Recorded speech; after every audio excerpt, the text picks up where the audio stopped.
Comme annoncé dans la précédente vidéo, on revient sur la métaéthique avec ses interviews de 5 philosophes aux profils et idées différentes. On a François Jacquet, enseignant-chercheur en éthique, Anna Zelinska, maîtresse de conférences en philosophie morale, philosophie du droit et philosophie politique, Thibaut Giraud, vidéaste et vulgarisateur de philosophie plus connu sous le nom de Monsieur Phi, Ophélie Desmond, maîtresse de conférences en philosophie, Cédric Stolz, professeur de philosophie, et Antonin Broy, chercheur en éthique. Pour commencer, je leur ai demandé quelles étaient là ou les positions métaéthiques qui leur semblaient les plus plausibles, puis comment ils le justifient. Ensuite, je leur ai posé d'autres questions sur comment avoir un consensus en philosophie morale et peut-on se fier à l'avis des experts sur le sujet. Au final, j'ai divisé la vidéo en deux parties, avec celle-ci sur leur position et les justifications, et la suivante qui sera donc sur la question du consensus et de la fiabilité des experts. Le montage de ces 5 entretiens n'était pas évident, il y avait la contrainte de faire un truc qui soit pas trop long et pas trop complexe, sur un sujet où les explications peuvent justement être longues et complexes. Je n'ai pas essayé de donner un équilibre dans les temps de parole entre chaque intervenant, j'ai surtout essayé de faire un truc le plus clair possible. Si vous n'avez pas vu la précédente vidéo, je vous encourage à aller la voir, ça vous facilitera la compréhension de celle-ci. Après, c'est pas très grave si vous comprenez pas tout, ça vous empêchera pas d'avoir une vision globale du sujet. Et comme souvent en philosophie, vous allez certainement ressortir de cette vidéo avec plus de doutes et de questions que de réponses. Je laisse maintenant François Jacquet répondre à la première question. Moi, je classerais les théories dans trois groupes. Il y a celles qui, à mon avis, sont plus ou moins évidemment fausses. Ça, c'est les théories non cognitivistes, donc qui disent les jugements moraux, c'est même pas des croyances, c'est plutôt des attitudes connectives du genre désir. Et ça fait que les jugements moraux sont même pas vrais ou faux. À mon avis, ça, c'est vraiment pas une bonne théorie. Elles sont pas du tout plausibles, d'une part, parce que je trouve que les arguments en leur faveur sont vraiment pas convaincants. Et puis, à côté de ça, il y a des objections qui me semblent assez fatales à ces théories-là. En particulier, les énoncés moraux, ils se comportent exactement comme les énoncés non moraux, comme les énoncés descriptifs. Tu peux transformer une affirmation en une interrogation, tu peux intégrer un énoncé moral à un argument du genre modus ponens. Les énoncés moraux, ils ont exactement la même grammaire de surface que les énoncés descriptifs. À la fois, les arguments en faveur du non-cognitivisme ne sont pas des bons arguments, et en même temps, je pense qu'il y a des objections fatales au non-cognitivisme. Dans ces conditions, c'est assez sûr que c'est pas une bonne théorie. Les théories relativistes aussi, je pense que c'est des mauvaises théories. Les arguments en faveur du relativisme, c'est du genre, ah, regardez, on a tous des désaccords en matière de morale. Il y en a qui pensent que manger de la viande, c'est bien, l'autre qui pense que manger de la viande, c'est mal. La meilleure explication de ça, c'est probablement qu'en fait, on est juste tous en train de décrire nos propres attitudes. Mais c'est pas du tout sûr que ça, ce soit la meilleure explication de nos désaccords. Il y a plein d'autres explications de pourquoi on n'est pas d'accord en matière de morale qui présupposent pas qu'on est juste en train de parler de nos propres attitudes. Par exemple, c'est sûr que nos croyances morales, elles résultent en partie de notre éducation, elles résultent en partie de notre culture. Et puis, on n'a pas tous la même éducation, on n'a pas tous la même culture. Donc, ça arrive qu'on ait des croyances différentes, alors qu'il existe un fait en la matière, un fait objectif, juste parce qu'on a une éducation différente. Là, il y a des gens qui pensent que la Terre est plate, d'autres qui pensent que la Terre est ronde, il y a des gens qui pensent qu'il y a un Dieu, d'autres qui pensent qu'il y en a plusieurs, d'autres qui pensent qu'il n'y en a pas. C'est sûr qu'il y a un fait en la matière. Pourtant, on a des croyances différentes.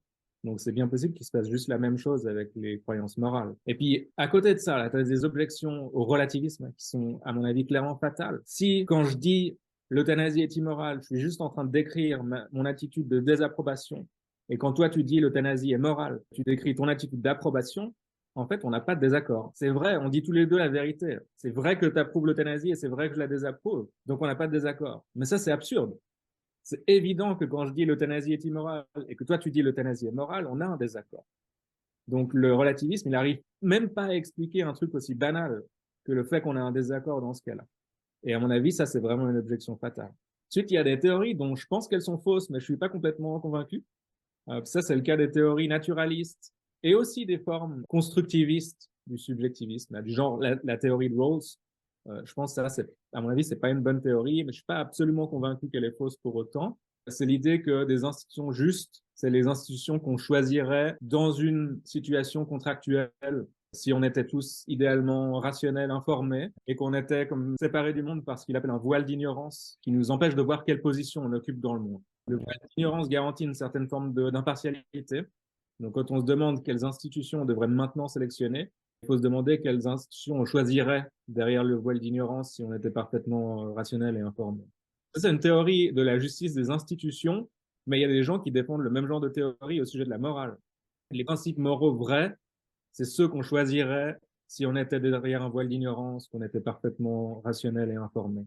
C'est plus convaincant que les variantes ultra naïves du subjectivisme, comme le subjectivisme du locuteur, où l'idée c'est que les faits moraux sont juste construits à partir des attitudes du locuteur. Ça, c'est sûr que c'est une théorie un peu absurde, là, même si elle est assez populaire chez les non-philosophes. Les variantes constructivistes, façon voile d'ignorance, façon Rawls, c'est sûr que c'est beaucoup plus plausible que ça. Le problème, je pense, avec ces théories-là, c'est qu'elles n'arrivent pas à rendre compte de l'autorité de la morale. Donc l'idée, c'est la morale a une certaine autorité dans le sens où quand on dit qu'une chose, qu'un acte est immoral, ça implique qu'on a un certain type de raison de ne pas accomplir cet acte. Et ces raisons-là, les raisons morales, je suis assez sûr que ce pas des entités naturelles. Donc si on veut dire qu'il y a des vérités morales, il faut dire qu'il y a des choses non naturelles. Et si on est naturaliste, on ne peut pas dire ça.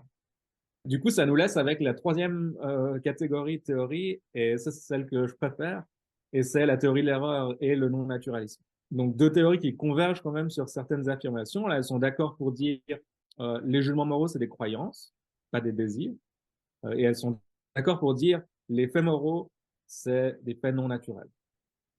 Et puis après, elles divergent sur une question qui est quand même super importante, c'est est-ce que ces faits moraux, ils existent ou pas?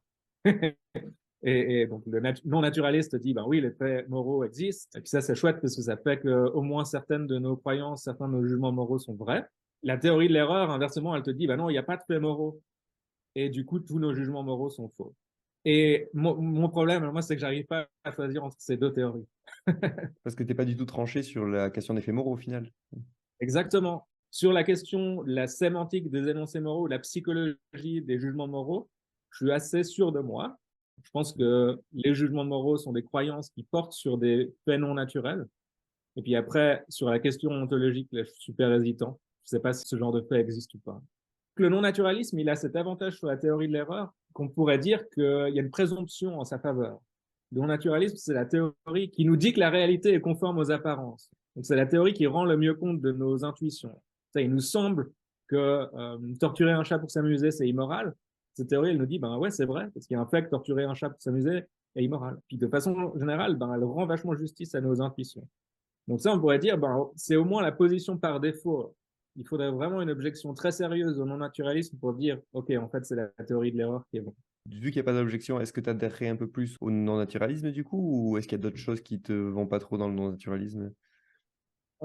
Non, ouais, tu as raison de dire que maintenant, je pencherais plutôt pour le non-naturalisme, mais c'est une transition un peu progressive parce que du temps de mon doctorat, je défendais la théorie de l'erreur. Dans ma thèse, je m'intéressais surtout aux implications concrètes de la théorie de l'erreur, mais c'est parce que c'est la théorie qui me semblait la plus plausible à l'époque. Mais depuis, j'en suis un peu revenu. Là, je suis de moins en moins convaincu par les arguments pour la théorie de l'erreur et de moins en moins convaincu par les objections au non-naturalisme. Donc maintenant, j'ai plutôt tendance à pencher en faveur du non-naturalisme, mais vraiment, ça se joue à pas grand-chose. Et quelle que soit notre position sur le réalisme, on peut utiliser l'argument probabiliste pour justifier de quand même agir comme s'il y avait une réalité morale. Un argument que Thibaut Giraud, alias Monsieur Phi, donne ici et développe plus en détail sur sa chaîne. Antonin Broy utilise aussi cet argument qu'il illustre par un raisonnement de type Paris de Pascal.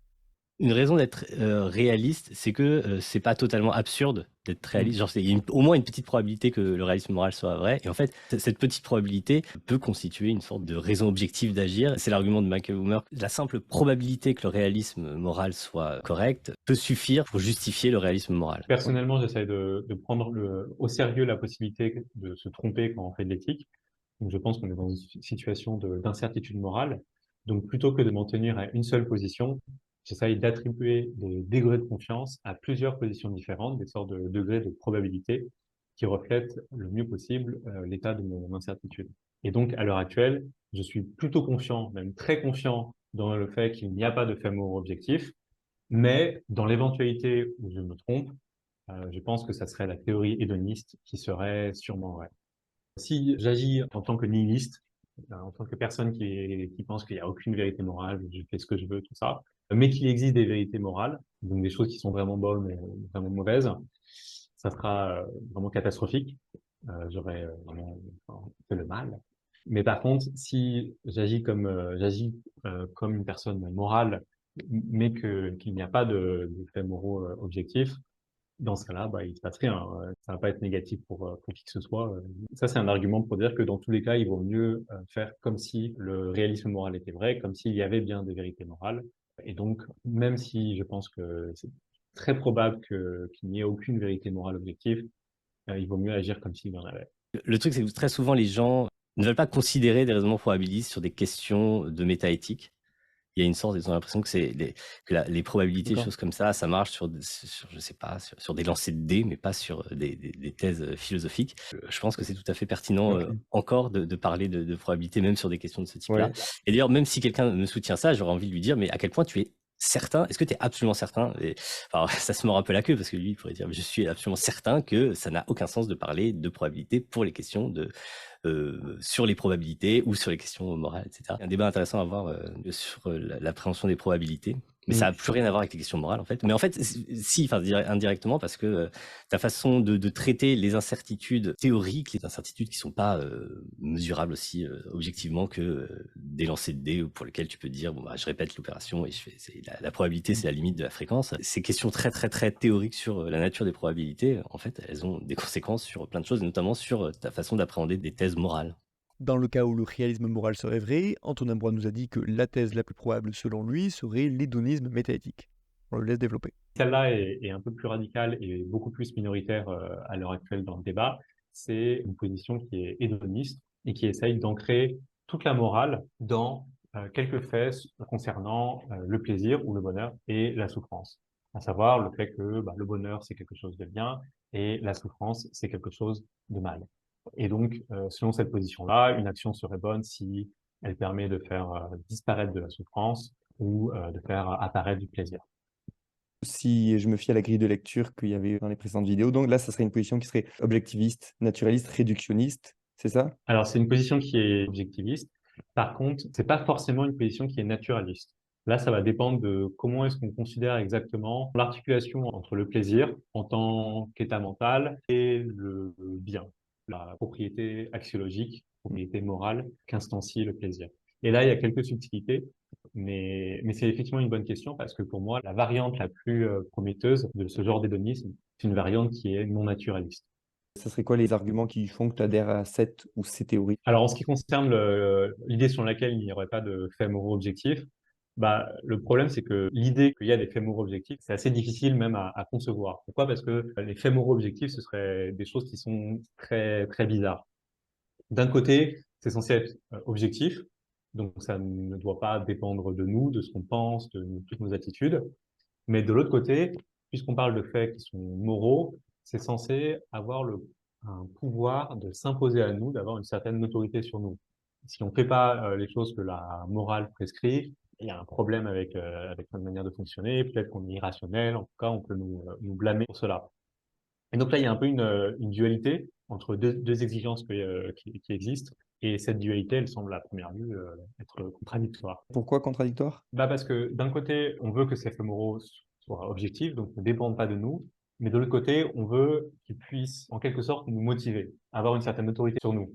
Et ça requiert qu'il y ait un lien qui soit beaucoup plus fort entre les faits moraux et les sujets, qui peuvent agir moralement ou pas. Et ça, c'est difficile à concevoir. Des faits qui sont complètement indépendants de nous, mais qui, dans certaines circonstances, par exemple, si on est je sais pas, suffisamment rationnel, euh, des faits qui puissent nous motiver. Là, il semble avoir une sorte de contradiction. C'est une sorte d'argument très général du genre, et si on imaginait à quoi ressembleraient de tels faits moraux objectifs, et on aboutit assez rapidement à des choses compliquées. Et si jamais, du coup, comme tu disais, tu te trompais et qu'il s'avérait que l'antiréalisme soit faux, qu'est-ce qui fait que tu pencherais plus pour... L'hédonisme métaéthique. Ça, c'est lié au deuxième argument que j'ai en tête contre l'idée qu'il y aurait des faits moraux objectifs. C'est l'idée que de tels faits seraient d'autant plus bizarres dans le monde tel qu'on le connaît aujourd'hui. C'est-à-dire maintenant on conçoit le monde comme étant complètement ultimement physique ou matérialiste. Il n'y a pas besoin d'invoquer des entités surnaturelles pour expliquer ce qui se passe autour de nous. Et dans ce monde-là, ça serait vraiment bizarre d'imaginer qu'il y a ces faits moraux qui sont quelque part objectifs, mais qui ont une influence sur nos comportements. C'est vraiment difficile à concevoir. Et c'est là, effectivement, où l'hédonisme métaéthique apporte une sorte de solution, une sorte de réponse qui est assez séduisante. C'est que nos états de souffrance, nos états de plaisir, notre bonheur, ce sont des entités psychologiques, des états mentaux, des expériences subjectives que l'on vit. Et ces expériences subjectives, on sait qu'elles sont elles-mêmes assez bizarres. Elles ont un peu ce point commun avec les faits moraux, qu'elles sont aussi bizarres dans notre image actuelle du monde, dans notre image scientifique, physique du monde.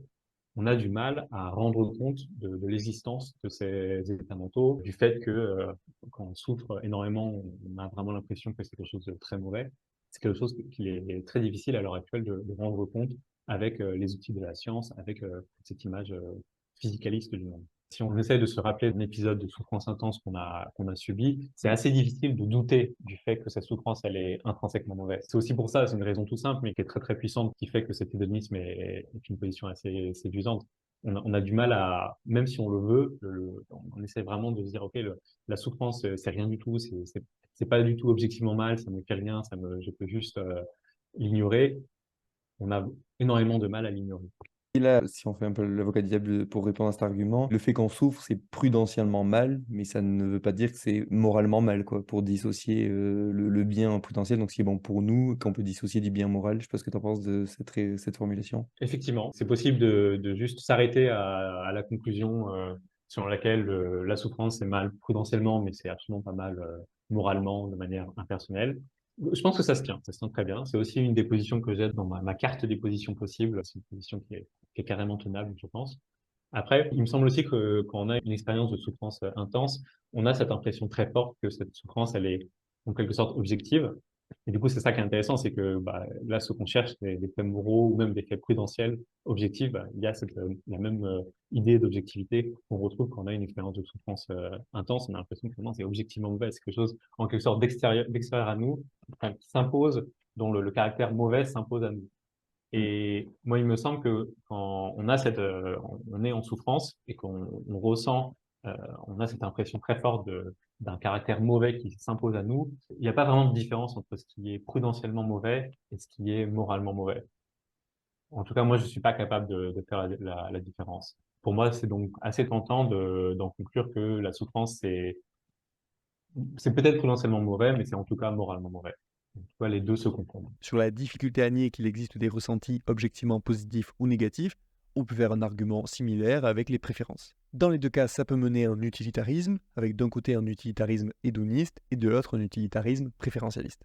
J'ai l'impression qu'il y a un argument très très simple en faveur d'une sorte de réalisme minimal, disons contre l'objection qui consiste à dire non mais c'est forcément subjectif la morale, etc. Il me semble qu'il y a un argument très simple qui consiste à dire d'une part, est-ce qu'il y a objectivement des êtres qui ont des préférences? Est-ce que les préférences sont une réalité objective? Je pense que c'est très difficile de nier ça, c'est de dire non, effectivement, il y a des agents et les agents ont des préférences. Donc il y a au moins cette objectivité des préférences. Et en fait, si tu acceptes que les préférences existent objectivement, satisfaire les préférences d'un individu, toute chose égale par ailleurs, notamment si ça n'entre pas en conflit avec d'autres préférences, vraiment, juste il y a une préférence, tu peux la satisfaire, a priori c'est bien. Voilà, satisfaire une préférence est prima facie plutôt bon. L'existence d'une préférence implique un devoir de réaliser cette préférence, toute chose égale par ailleurs, quoi. Ça me semble être vraiment un argument très très minimal, très simple pour dire bon dans ce cas c'est pas totalement absurde d'être réaliste vis-à-vis des exigences morales si tu acceptes ça. Je tends vers l'utilitarisme de préférence pour cette raison-là. Tout à l'heure, François Jacquet a parlé du constructivisme de Rawls. Dans les précédentes vidéos, je ne l'avais pas évoqué, mais il y a toute une diversité de positions métaéthiques qu'on appelle constructivistes. Ophélie Desmond nous explique ça plus en détail. Le constructivisme, c'est une tentative de troisième voie, entre les grandes positions standards, entre le réalisme d'un côté et puis le non-cognitivisme de l'autre. Donc d'un côté, on a le réalisme moral, qui est une position très forte et qui est sans doute une position assez dominante en fait aujourd'hui. Ce réalisme moral pose toute une série de problèmes, en particulier des problèmes ontologiques et des problèmes épistémologiques. Donc si on affirme que les valeurs existent indépendamment de nous, il faut qu'on soit capable de dire quelle est leur ontologie, quelle est leur réalité. Et si on adopte par exemple un réalisme moral très fort, non réductionniste, il existerait des faits moraux non naturels et qui ne se réduisent pas à des faits naturels. Ça suggère qu'il existe des réalités un petit peu bizarres qui seraient radicalement distinctes des réalités naturelles. Il y a une autre position très standard, le non-cognitivisme, qui est très économique du point de vue ontologique. Les faits moraux, c'est d'abord et avant tout des émotions qui sont suscitées par le réel. Cette position, elle a aussi un avantage du point de vue de la motivation morale. On comprend bien pourquoi on a une motivation à agir quand on a des émotions. Néanmoins, le non-cognitivisme présente lui aussi un certain nombre de difficultés, liées au relativisme par exemple, ou à l'impossibilité d'expliquer le désaccord moral, mais il a des avantages qui vont être liés donc à sa légèreté ontologique et à sa capacité à expliquer la motivation morale. Le constructivisme cherche à se développer comme étant une troisième voie entre ces positions classiques. D'un côté, donc, en récupérant les avantages du réalisme et en même temps en cumulant ça avec les avantages du non-cognitivisme. On va affirmer donc que les valeurs morales sont construites. Dans ce cas-là, on se débarrasse d'une ontologie un petit peu lourde. On n'a pas besoin de supposer qu'il existe des faits moraux indépendamment de nous. Mais en même temps, comme on suit un certain nombre de règles pour construire ces faits moraux, les faits moraux auxquels on arrive sont objectifs. On peut affirmer que les énoncés moraux sont vrais, qu'ils sont universellement valables, qu'on n'est pas confronté aux difficultés du relativisme. En métaéthique, souvent on utilise plusieurs métaphores pour décrire la manière dont les faits moraux existent. Si on est réaliste, on va avoir une métaphore de la découverte. Les faits moraux existent indépendamment de nous, et puis finalement on a simplement à aller découvrir ces faits, un peu comme des faits naturels en fait. Il y a 3 métaphores distinctes au fond, la découverte, l'invention et la construction, qui suggère qu'il existe néanmoins des règles auxquelles on doit se plier pour construire les faits moraux. La position initiale, le rôle, pour construire des principes justes, on doit suivre un certain nombre de règles de construction qui rendent nos jugements impartiaux, et donc c'est ça l'intuition du voile d'ignorance, c'est l'idée d'acquérir artificiellement une forme d'impartialité pour pouvoir parvenir à définir des principes justes. Les faits moraux sont construits. Après, toute la question est de savoir si c'est une forme d'antiréalisme. La réponse c'est ça dépend. Il y a des positions constructivistes qui vont être antiréalistes, et d'autres positions constructivistes, soit qui ne se prononcent pas. Alors Rawls, sa position, elle a évolué sur cette question-là. Au départ, il penche plutôt pour une forme d'antiréalisme, et puis ensuite, non, et pour des raisons plutôt politiques, en fait. Il veut pas se prononcer sur l'ontologie, au fond, des faits moraux. Il adopte ce qu'on appelle un agnosticisme métaéthique, il ne se prononce pas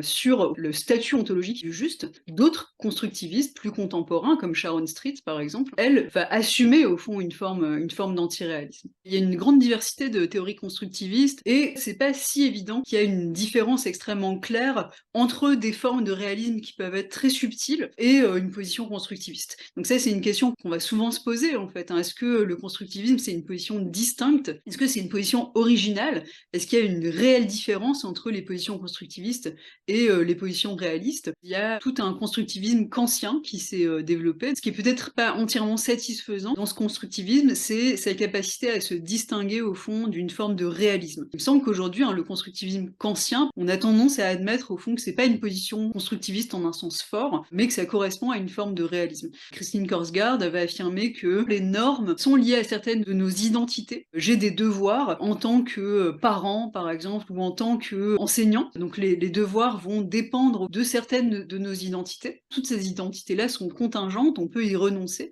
mais qu'il existe une identité fondamentale, celle d'être humain, à laquelle on ne peut pas renoncer, et qui va aussi avec des devoirs. Et ici, en fait, si on admet cette position-là, on retrouve une position qui est quand même plutôt réaliste, puisqu'elle correspond à l'idée qu'il existerait des devoirs ou des normes, des faits moraux qui existent indépendamment de nous, indépendamment des identités que je contracte. Donc peut-être que cette position constructiviste, elle est en un sens pas si constructiviste que ça, que c'est peut-être une raison pour laquelle on va la trouver moins attrayante si on veut soutenir une position constructiviste. Maintenant, on a Cédric Stolz qui défend une position antiréaliste révisionniste, c'est-à-dire qu'il donne une nouvelle signification aux jugements moraux qui jusque-là ne désignaient rien qui existe réellement. Il explique son cheminement l'ayant amené à changer de position. Il mentionne plusieurs positions évoquées précédemment, la théorie de l'erreur qu'on a vue avec François Jacquet, l'hédonisme présenté par Antonin, le préférentialisme évoqué par M. Phi et le constructivisme dont vient de parler Ophélie Desmond. Alors moi j'adhère plutôt à la théorie de l'erreur morale, donc à une thèse psychologique cognitiviste selon laquelle les jugements moraux renvoient à des croyances, à une thèse sémantique non naturaliste selon laquelle ces croyances prétendent représenter des faits objectifs auxquels on n'accède pas empiriquement, et enfin à une thèse ontologique antiréaliste. Donc j'ai tendance à penser plutôt qu'en général, les jugements moraux prétendent représenter des faits qui, en réalité, n'existent pas. Alors est-ce que pour autant il faut se passer d'émettre des jugements à propos du bien et du mal? Pas forcément, peut-être qu'on peut réviser la signification des jugements moraux pour tout simplement parler de trucs qui existent. Et donc jusque-là, moi j'étais plutôt révisionniste, naturaliste, réductionniste. Donc l'idée c'est de réduire les faits moraux à des faits non moraux. Et je suis parti de l'idée suivante, finalement qu'est-ce que c'est qu'agir moralement? C'est rendre le monde meilleur. Rendre le monde meilleur, c'est faire en sorte que le monde contienne davantage de valeurs. Or, ce qui a de la valeur objective, à première vue, c'est peut-être le plaisir. J'ai un accès introspectif immédiat à mes expériences vécues qui ont une valence, une tonalité hédonique, positive ou négative. Et donc plaisir, valeur objective, douleur, valeur objective négative. Les jugements moraux signifieraient donc, par exemple, cette action est moralement bonne, signifierait cette action maximise le plaisir. Et ça, au niveau de l'éthique substantielle, donc de premier ordre, ça correspond à une théorie utilitariste, hédoniste, objectiviste. Et l'idée, c'est de dire qu'une action est moralement bonne si elle maximise le plaisir général, quoi, en gros. Le problème, c'est que ça semble quand même supprimer un peu la normativité des jugements moraux. C'est bien beau de dire que les faits moraux existent, mais est-ce que pour autant ils engendrent des raisons d'agir? Peut-être que simplement, il y a des gens qui désirent rendre le monde meilleur, et donc en général ils agissent plutôt moralement, et il y a des gens qui ne désirent pas rendre le monde meilleur, et donc ils agissent pas forcément moralement. Mais d'un point de vue pratique, personne n'a raison ou tort, et il ne reste finalement que le conflit. Et j'en suis aussi venu à me demander si véritablement le plaisir et la douleur ont une valeur objective, c'est-à-dire indépendante de mes attitudes subjectives, de mes attitudes émotionnelles, de mes attitudes cognitives, donc de mes désirs. Est-ce que c'est pas seulement si je désire quelque chose, si j'approuve quelque chose, que je l'évalue, qu'une chose acquiert de la valeur? Comment un état de choses pourrait avoir de la valeur indépendamment de mes attitudes subjectives? Et donc aujourd'hui, je suis plutôt révisionniste, constructiviste humien. Le constructivisme humien, c'est une théorie qui est notamment développée par la philosophe Sharon Street, et qui dit la chose suivante: un jugement moral est vrai s'il est cohérent avec le système moral du locuteur et les faits non normatifs. Autrement dit, un jugement moral est vrai si on peut le déduire du point de vue pratique de l'agent constitué de l'ensemble de ses attitudes évaluatives morales. Et donc ça, finalement, c'est une forme de relativisme holiste qui, je crois, a au moins deux avantages par rapport au relativisme classique du locuteur. Premièrement, il rend possible l'erreur. Et donc, je peux tenter de montrer que quelqu'un qui dirait, par exemple, que l'exploitation animale est moralement acceptable, qu'il se trompe, que son jugement moral est faux, quand bien même il approuverait l'exploitation animale. Pourquoi? Parce que peut-être qu'il approuve le principe d'égale considération des intérêts, peut-être qu'il désire la maximisation du bien-être général, et peut-être qu'il ignore le fait non normatif, en tout cas non moral, que les animaux sont des êtres sentients et ou capables d'avoir des désirs. Et au niveau de l'éthique substantielle, je ne suis plus vraiment utilitariste, hédoniste, objectiviste, mais davantage utilitariste, préférentialiste, final, personnel. Donc je pense qu'une action est moralement bonne si, ou en tout cas, plus une action maximise la satisfaction de l'ensemble des désirs finaux et personnels, plus elle est moralement bonne.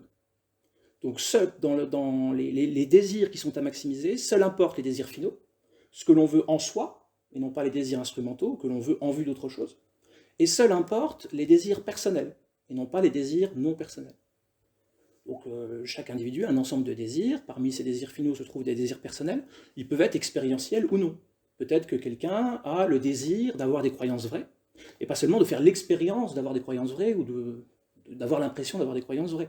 Peut-être que quelqu'un désire avoir des relations sociales solides, et pas seulement faire l'expérience d'avoir des relations sociales solides dans une machine à expérience de réalité virtuelle, par exemple. Qu'est-ce que tu veux dire par raison personnelle et non personnelle? Un désir personnel, c'est un désir qui porte sur moi, qui me concerne. Et un désir non personnel, c'est un désir qui est tourné vers l'extérieur. Et un désir moral, typiquement, c'est un désir qui est non personnel. Ça concerne l'état du monde, ça ne me concerne pas moi. Le fait de prendre en compte uniquement les désirs finaux et personnels permet d'évacuer certaines préférences qui nous semblent à première vue illégitimes, peut-être. Imaginons quelqu'un qui aurait le désir que les lois soient racistes. Déjà, premièrement, ça m'étonnerait que ce soit un désir final, et deuxièmement, c'est un désir non personnel, qui est tourné vers l'extérieur. C'est pas un désir qui le concerne lui, c'est pas un désir personnel. Donc ce désir-là n'est pas à prendre en compte dans la maximisation de l'ensemble des désirs, d'un point de vue moral. Et le deuxième avantage qu'a peut-être cette position par rapport au relativisme du locuteur, c'est qu'elle n'implique pas la vérité des énoncés conditionnels du genre « si je ne désapprouvais pas l'esclavage, alors l'esclavage ne serait pas immoral ». Il implique seulement la vérité des énoncés conditionnels du genre « si mon système moral était différent, et si les faits non normatifs étaient autres, alors peut-être que l'esclavage ne serait pas immoral ». Et je trouve que c'est déjà un peu moins bizarre. Donc pour conclure, je dirais que j'ai un désir final non personnel qui porte sur la maximisation de l'ensemble des désirs finaux personnels. Et ce désir final engendre une raison d'agir. Le problème peut-être, c'est que mon ensemble motivationnel, pour reprendre la formule de Bernard Williams, n'est pas constitué que d'un seul désir final. J'ai d'autres désirs finaux, j'en ai plein. Et donc la question c'est, certes j'ai une raison d'agir moralement, mais est-ce que j'ai une raison décisive, tout bien considérée, d'agir ainsi? Voilà. Et donc ça correspond bien à la thèse de l'internalisme des raisons d'agir. Toute raison d'agir est subjective. On finit avec Anna Zelinska qui défend une position que je n'avais jamais évoquée et qui est assez éloignée de tout ce qu'on a vu jusque-là, le particularisme. C'est une position à la fois métaéthique et d'éthique normative, selon laquelle on ne peut pas compter sur les principes moraux pour guider nos actions. C'est quand même un réalisme, il y a bien une réalité de la morale, mais chaque décision doit se faire au cas par cas suivant le contexte. On ne peut pas se fier à des théories morales. Il s'avère que je suis particulariste morale, donc je Oui. pense que tout choix que nous devons faire, toute décision morale que nous devons faire, c'est une décision que nous devons trancher sur l'État en prenant en compte l'ensemble des circonstances et l'ensemble des enjeux qui se présentent devant nous. Donc je ne pense pas qu'il puisse y avoir une position théorique ou éthique ou normative qui pourrait marcher partout. Les particularistes sont trivialement cognitivistes. Oui. Donc, nous pensons qu'il y a de la connaissance qui est en jeu dans la sphère morale, donc dans la sphère morale qui est dissoute dans la sphère de la vie, tout simplement.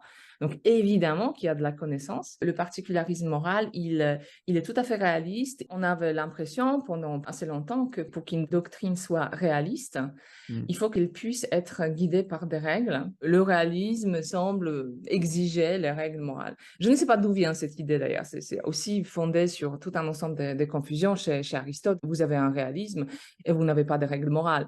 Donc, je pense que c'est vraiment le christianisme qui a donné cette impression que pour qu'il y ait un truc solide moralement, il faut qu'il y ait des règles, à savoir 10, 12 commandements. Donc, on avait cette impression que si on veut de la réalité de la morale, il faut des règles. Or, les règles, ça ne marche pas. Le principe moraux, ça n'existe pas. Voilà, c'est aussi simple que ça. Les principes moraux sont des constructions évidemment historiques, tout à fait justifiables, tout à fait faciles à identifier, parfois très utiles. Ce sont des bons rappels. Mais toutes ces règles, tous ces principes n'ont pas cette dignité à laquelle on prétendait autrefois, n'ont pas cette dignité des absolus, des commandements, notamment dans un monde laïque. Qui est-ce qui serait le garant absolu de ces principes? Pour qu'il y ait des principes, il faut qu'il y ait un législateur. Donc, soit vous admettez l'existence de Dieu, soit vous vous débarrassez des principes. Parce que vous n'allez pas marcher dans les rues et dire « ouais, j'ai des principes moraux », or ça ne vous engage à rien, c'est absurde. Le même problème, d'ailleurs, est rencontré par, évidemment, des entités telles que les droits naturels. Les droits humains naturels ont le même type de problème. C'est qui les aurait créés? Si Dieu n'existait pas, et pour ceux et celles qui nous écoutent, j'ai une mauvaise nouvelle, donc non. Et si Dieu n'existait pas, qui serait l'auteur de ces droits naturels ou de ces principes moraux? Personne. Donc, il n'existe pas. Ce sont des reliquats de certains types de langage. En ce qui concerne les règles d'action, oui, on pense que les principes d'action universelle n'existent pas. Est-ce que toute réflexion déontologique est à proscrire? Mais pas du tout, pas du tout. De nouveau, à partir du moment où on définit les cadres dans lesquels on se pose la question de comment agir, ça peut parfois avoir du sens, mais je pense que parmi les erreurs de la philosophie morale, se trouve celui de commencer par des cas difficiles. Effectivement, je pense que la plupart des cas auxquels nous sommes confrontés, ce sont des cas absolument triviaux. Il n'y a pas de choix à faire, il n'y a pas de dilemme. Si vous faites quelque chose et vous êtes en train de blesser quelqu'un d'autre, on ne va pas débattre sur les ressentis que les uns et les autres vont pouvoir avoir. S'il y a une blessure, s'il y a un harm, ce n'est pas discutable. Il y a une réalité de wrongness. Et c'est à partir de nos décisions ordinaires et triviales que nous devrions commencer à comprendre notre vie morale. Quand vous dites « c'est pas possible », vous n'allez pas vous arrêter pour vous poser la question de savoir est-ce que c'est intrinsèquement mal, est-ce que ça correspond à ma compréhension du mal. Non, restez sur la surface. Vous voyez bien que ça ne va pas. Et si vous cognez votre petit frère et qu'il souffre, vous voyez bien qu'il y a un lien de cause à effet. C'est-à-dire qu'il n'y a pas de grand mystère à se dire que c'est chouette de ne pas causer la souffrance comme ça, quoi. Vous voyez, est-ce qu'on a besoin d'une philosophie pour ça? Le savoir qui doit nous guider ou qui doit nous permettre de saisir ce qui ne va pas ou ce qui va dans l'action donnée, ces standards, ils ne sont pas issus spécialement de la réflexion sur les détails des règles morales ou de la morale autant que telle. C'est la situation réelle qui nous impose des enjeux. Et c'est cette réalité non négociable qu'il faut prendre en compte dans la tentative de résoudre le conflit s'il y a un conflit ou un dilemme s'il y a un dilemme. Méthodologiquement, si certains et certaines d'entre vous ont lu un tout petit peu des gens comme Ian Hacking en philosophie des sciences, il est révolutionnaire puisqu'il a compris que le réalisme en sciences, la recherche du réalisme scientifique, c'est fourvoyé parce que cette recherche était concentrée sur la réalité potentielle des théories scientifiques. Et Ian Hacking dit non, mais la réalité de la science, ce ne sont pas les théories, ce sont juste des outils. Ce qui nous intéresse, ce sont les objets de notre expérimentation. La réalité est non négociable. Ce n'est pas la réalité des théories qui nous intéresse, c'est la réalité des objets. Et mon approche en philosophie morale est probablement celle-ci. Donc évidemment, les théories, ce ne sont que des outils. Je ne vais pas me plier devant les théories. Ce qui m'intéresse, c'est le conflit ici et maintenant. Qu'est-ce qui fait qu'on va considérer que tel fait est bien et pas un autre au final, vu que ça dépend justement? Je ne sais pas. Ça dépend de ce qui se passe là. Ça dépend des situations. Parce que parfois, effectivement, ce sont les conséquences qui vont déterminer la wrongness, la non-correction de l'action. Et parfois, pas du tout les conséquences. Donc, je n'ai pas de réponse à vous donner. Il y a des situations où j'ai des doutes parce que j'ignore un aspect de la situation. Et il y a d'autres circonstances encore, comme des décisions vraiment qui exigent une pluralité d'expertise, si vous voulez, donc des décisions biomédicales. Par exemple, je ne pense pas, évidemment, que c'est mon intuition qui va me dire ce qu'il faut faire dans les cas, par exemple, de quelqu'un qui va bientôt mourir. Faut-il ou non laisser dater de façon à ce qu'il s'éteigne, pour ainsi dire. Donc ça, ce n'est pas mon intuition qui va me le dire. Pour cela, j'ai besoin de consulter d'autres personnes. Et autant que particulariste, je vous dis, l'existence des comités éthiques dans des hôpitaux de toutes sortes, pour moi, c'est presque une institutionnalisation de cette idée fondatrice métaéthique du particularisme, selon laquelle on ne peut pas compter sur le principe moral. Les situations sont trop complexes et on a besoin d'abord d'un savoir pour ensuite prendre une décision dite morale, mais en fait, c'est une décision tout court face à une situation difficile. La position particulariste et du coup la position réaliste aussi, comment on justifierait ça par rapport aux autres positions? La position réaliste et la position particulariste, disons, les enjeux sont un tout petit peu différents. C'est-à-dire, le réalisme, moi, je n'ai aucune raison d'en douter, tout simplement. À ce stade, je n'ai pas à justifier le réalisme. Le fardeau de la preuve repose sur les épaules des antiréalistes. Et ils sont charmants, mais ils sont très peu convaincants, me semble-t-il. Donc là, c'est pour une réponse très, très rapide. Évidemment, on pourrait entrer dans les détails, vous pourriez me donner des arguments, contre-arguments, on pourrait évidemment examiner tout cela. Mais je pense qu'en ce qui concerne le réalisme, le fardeau de la preuve est du côté des antiréalistes. En ce qui concerne le particularisme en métaéthique, le particularisme en métaéthique, me semble-t-il, est une doctrine par défaut. C'est une doctrine qui, tout simplement, se nourrit des échecs de ses prédécesseurs, c'est tout. On a à peu près, au niveau disciplinaire, 25 siècles. On n'est pas tout jeune comme discipline, c'est pas, voilà, mais on a eu le temps de réfléchir. Je ne pense pas qu'on ait réussi à proposer quelque chose de meilleur, donc je pense que le particularisme se nourrit des échecs de ses prédécesseurs.